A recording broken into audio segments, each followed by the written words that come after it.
បាទសុំแชร์ម្នាក់មួយបងប្អូនដំណឹងល្អមែនទែនកម្ពុជារបស់យើងឥឡូវនេះកំពុងតែចាប់ដៃគូយុទ្ធសាស្ត្របាទជាមួយនឹងប្រទេសមហាអំណាចនុយក្លេអ៊ែរមួយពលគឺប្រទេសប៉ាគីស្ថានហើយបានបាទសហការជាមួយនឹងបាទបណ្ដាប្រទេសដែលកាន់សាសនាអ៊ីស្លាមមួយចំនួនទៀតក្នុងនោះមានអារ៉ាប៊ីសាអូឌីតក៏ដូចជាបាទប្រទេសផ្សេងទៀតផងដែរដែលបាននឹងកំពុងតែបាទសហការគ្នាដែលឡាយកាលពីម្សិលមិញថ្ងៃទី16ខែកុម្ភៈនេះផងដែរបាទនៅប្រទេសថៃណាគឺជាថ្ងៃចូលឆ្នាំចិនទី1នោះបាទបែរជាមានគ្រោះរញ្ជួយដីមួយបានកើតឡើងមានកម្លាំងរញ្ជួយដីរហូតដល់ 3.3 Richter ផងដែរកាលពីម្សិលមិញនេះបាទសម្រាប់បងប្អូនថ្មីបាទ Subscribe Channel YouTube ខ្ញុំបាទម្នាក់មួយបាទដើម្បីទទួលបានដំណឹងក៏ដូចជាព័ត៌មានថ្មីបន្តទៀតពីខ្ញុំបាទ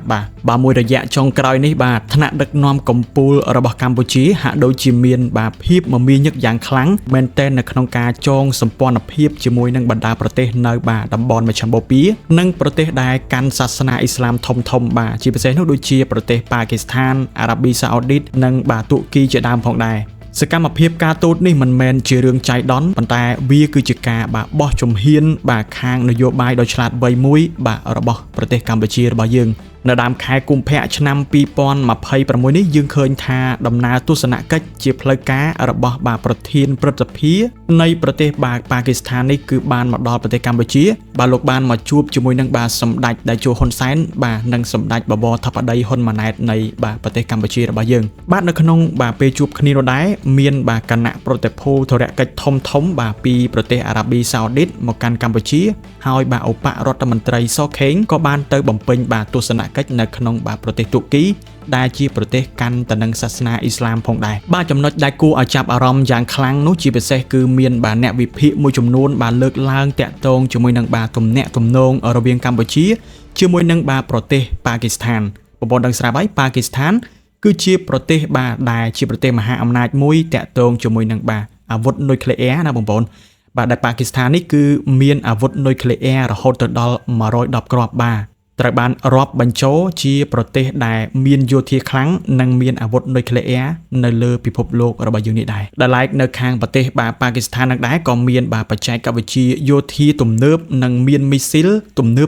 បាទមិនចាញ់ប្រទេសមហាអំណាចដូចជាចិនឬក៏អាមេរិកអ្វីនោះទេបាទលោកបណ្ឌិតជ័យទឹកបាទបានវិភាគថាបច្ចុប្បន្ននេះកិច្ចព្រមព្រៀងយោធាមួយដែលគេហៅថា Military Pass បាទឬក៏ខ្លះទៀតគេហៅថា AMPAS ដែលដឹកនាំដោយបាទអារ៉ាប៊ីសាអូឌីតប៉ាគីស្ថានហើយបានបង្កើតឡើងនៅក្នុងឆ្នាំ2025ដែលកិច្ចព្រមព្រៀងដែលត្រូវបានបង្កើតឡើងដោយបាទប្រទេសដែលកាន់សាសនាអ៊ីស្លាមមួយនេះគឺហាក់ដូចជាអាចនិយាយបានថាស្រដៀងទៅនឹងបាទអង្គការ NATO ដែរដែលបង្កើតវាឡើងហើយសមាជិកដែលបានចូលរួមនោះគឺត្រូវបានបាទការពារគ្នាទៅវិញទៅមកអញ្ចឹងទៅលក្ខណៈថាដូចទៅនឹងអង្គការ NATO ដែលមានសមាជិកហើយបើសិនជាបាទមានសមាជិកមួយណាត្រូវបានគេវាយអីចឹងទៅគឺបាទសមាជិកផ្សេងទៀតមានសិទ្ធិនៅក្នុងការទៅជួយឬក៏ការពារគ្នាអីចឹងទៅណាបងប្អូនបាទទោះបីជាកម្ពុជារបស់យើងបាទជាប្រទេសអព្យាក្រឹតមិនចូលនៅក្នុងបកសម្ព័ន្ធយោធាណាមួយក៏ដោយប៉ុន្តែការដែលមានមិត្តភ័ក្តិជិតស្និទ្ធដែរដែលជាមហាអំណាចយោធានេះគឺជាខ្នងបងឯកមួយខាងផ្នែកសន្តិសុខដ៏រឹងមាំកន្លែងនេះគឺមិនមែនមានន័យថាយើងទៅច្បាំងជាមួយនរណាគេទេប៉ុន្តែវាបង្កើតឥទ្ធិពលឬក៏បាទការគោរពពីបាទប្រទេសដទៃទៀតមកកាន់កម្ពុជាដោយសារតែបាទកម្ពុជាក៏មានបាទអ្នករាប់អានឬក៏បាទសម្ព័ន្ធភាពល្អជាមួយនឹងប្រទេសមហាអំណាចដែលជាមហាអំណាចនុយក្លេអ៊ែរមួយនៅលើពិភពលោកផងដែរបាទក្រៅពីរឿងហ្នឹងបាទកម្ពុជាក៏បានទទួលផលជាច្រើនផងដែរតាក់ទងជាមួយនឹងភាពស្និទ្ធស្នាលរវាងបណ្ដាប្រទេសដែលកាន់សាសនាអ៊ីស្លាមនេះបាទដែលមានជាង50ប្រទេសឯណោះនៅលើពិភពលោកណាដែលធ្វើឲ្យបាទកម្ពុជារបស់យើងហ្នឹងអាចតាក់ទាញសេដ្ឋីបាទជនជាតិអារ៉ាប់ហ្នឹងមកបាទវិនិយោគនៅក្នុងប្រទេសកម្ពុជារបស់យើងមួយទៀតតាក់ទងជាមួយនឹងការនាំចេញអង្ករឬក៏បាទផលិតកម្មផ្សេងទៀតនេះដែលយើងបាទដោយសារតែមានទំនាក់ទំនងល្អជាមួយបណ្ដាប្រទេសផ្សេងនោះយើងអាចនឹងបាននាំយកបាទសមិទ្ធផលផ្សេងអង្គឬក៏បាទអ្វីដែលយើងបានផលិតនៅក្នុងស្រុកយើងហ្នឹង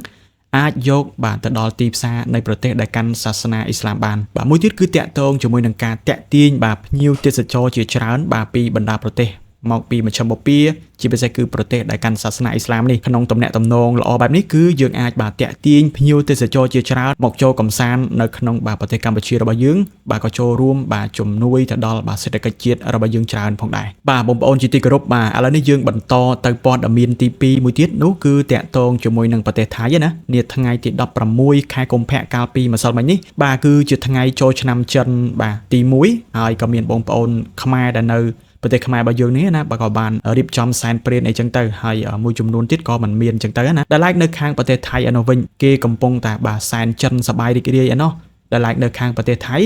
បែរជាមានបាទគ្រោះរញ្ជួយដីមួយបានកើតឡើងដែលមានកម្រិត 3.3 រិចទ័របាននេះព្រឹកថ្ងៃទី16ខែកុម្ភៈឆ្នាំ2026នេះបើតាមការរាយការណ៍ពីមណ្ឌលប្រតិបត្តិការភូមិសាស្ត្របាទរបស់ប្រទេសថៃណាបានឲ្យដឹងថាគ្រោះរញ្ជួយដីនេះបានកើតឡើងនៅវេលាម៉ោង 9:30 នាទីព្រឹកបាទគឺមានកម្រិត 3.3 រិចទ័រដែលគេចាត់ទុកថាវាជាកម្រិតមួយដែលស្រួចស្រាលទេមិនដូចថាពេលដែលរញ្ជួយដីខ្លាំងរហូតដល់បាក់អគារកាលពីមុននោះទេដែលវាមានជម្រៅចូលទៅក្នុងដីបាទប្រហែលជា3គីឡូម៉ែត្រដែលស្ថិតនៅក្នុងតំបន់ឃុំបានរាយស្រុកមេសាទខេត្តបាទឈៀងរ៉ៃប្រទេសថៃហើយវាបានបង្កឲ្យមានការប៉ះពាល់ទៅដល់បាទអ្នកភូមិចំនួន6ភូមិនៅទីនោះហើយក៏មិនទាន់បានដំណឹងឬក៏ព័ត៌មានតាក់ទងជាមួយនឹងការបាក់ផ្ទះឬក៏បាទរងរបួសប្រជាពលរដ្ឋឬក៏ស្លាប់អ្វីនោះទេ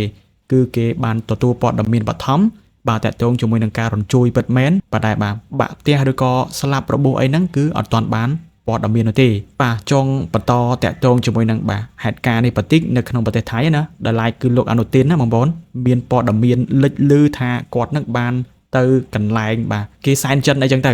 គោះអត់ដែរណែធុងស្គរណាបងប្អូនបាទមិនដឹងថាគោះរបៀបម៉េចទេបាទធុងស្គរនឹងវាលកមកត្រូវមុខរបស់លោកអនុទាននេះបាទអានេះគឺអ្វីបងប្អូនខមមិនបន្តិចមើលបាទជាប្រផ្នូលអ្វីបាទអានេះបងប្អូនអាចខមមិននៅខាងក្រោមបានជាមតិយោបល់ផ្ទាល់ខ្លួនណាខ្ញុំសុំមិនបញ្ចេញទេប៉ុន្តែបាទវាមើលទៅហាក់ដូចជាបាទអត់សូវល្អប្រហែលនោះទេបាទមិនដឹងថាបាទមានអ្វីនឹងកើតឡើងបន្តទៀតបាទនៅក្នុងប្រទេសថៃហ្នឹងណាបាទជាចុងក្រោយនេះខ្ញុំសូមបាទសរុបឡើងវិញនៅព័ត៌មានយើងពីដើមមកណាតាក់ទងជាមួយនឹងបាទការទំនាក់ទំនងល្អរវាងបាទប្រទេសកម្ពុជាជាមួយនឹងបណ្ដាប្រទេសដែលកាន់សាសនាអ៊ីស្លាមជាពិសេសគឺបាទប្រទេសប៉ាគីស្ថាននេះតែម្ដងជាប្រទេសបាទដែលមាននុយក្លេអ៊ែរនោះណាបើសិនជាកម្ពុជានិងបណ្ដាប្រទេសទាំងនោះមានទំនាក់ទំនងគ្នាល្អបាទវាហាក់ដូចជាបាទមានខ្នងបង្អែកថ្មីមួយដែលជាសម្ព័ន្ធមិត្តសម្ព័ន្ធភាពបាទដែលមានបាទអ្នកខ្លាំងអីចឹងទៅដែលនេះគឺអាចនឹងធ្វើឲ្យបាទភាគីឬក៏អ្នកដែលមានបាទបញ្ហាជាមួយកម្ពុជា